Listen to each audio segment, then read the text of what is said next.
The Los Angeles Times reports California Governor Gavin Newsom is preparing to name a replacement for Attorney General Xavier Becerra. Last week, Becerra was confirmed as the Secretary for Health and Human Services, and pro-lifers remain troubled by that confirmation. Joining us now is Catherine Hadro, host of EWTN Pro-Life Weekly. Catherine, welcome. Always so great to have you on.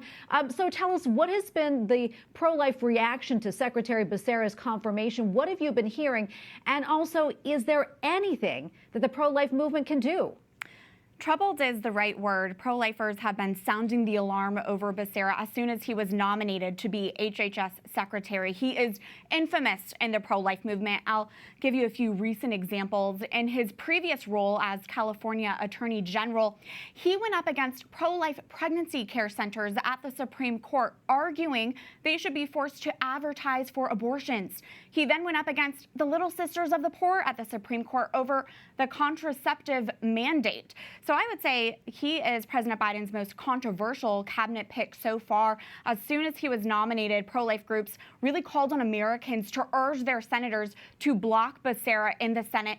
Obviously, that did not happen. We saw that very narrow Senate confirmation vote last week. So now it's up to us, Tracy, and the pro-life movement, and as Catholics, to stay vigilant as to what's happening at HHS now that we have this extreme abortion advocate as the head of this largest health agency. Yeah, and Catherine, as you know, Secretary Becerra is a baptized Catholic, but his record on abortion certainly is not reflective. Let's talk a little bit more about that. Yeah, absolutely. He is a baptized Catholic, and once a baptized Catholic, always a Catholic, and always the responsibility to uphold the church's teachings on life. So this is scandalous because his record has directly contradicted the church's teachings. And I think viewers may be surprised to hear he is Catholic, considering that example I just gave you about him facing off against the Little Sisters of the Poor, a Catholic religious order for living out their Catholic faith. And we saw, Tracy, during his Senate confirmation hearings, Becerra really tried to deflect and diminish his role in that case. And he even brought up the fact that his mother has been praying the rosary for him, which is beautiful, but the fact that his family member is praying does not negate his actions and does not negate his aggressive abortion record, and the fact that he needs to be held accountable to that.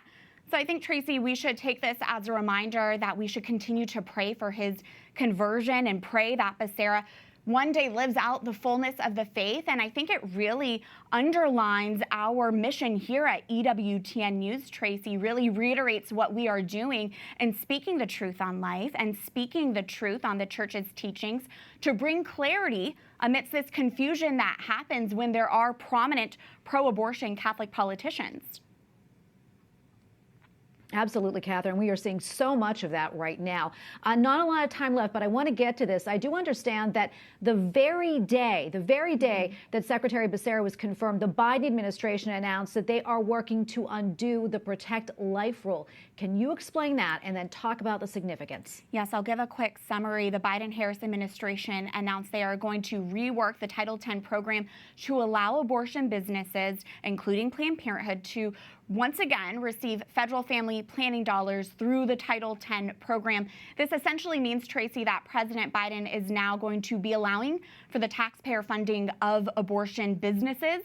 This brings it back to the Clinton-era rules. So while it's disappointing, it's not surprising because not even 100 days into office, we've continued to see President Biden really curry favor with the abortion industry. And this is just the latest example.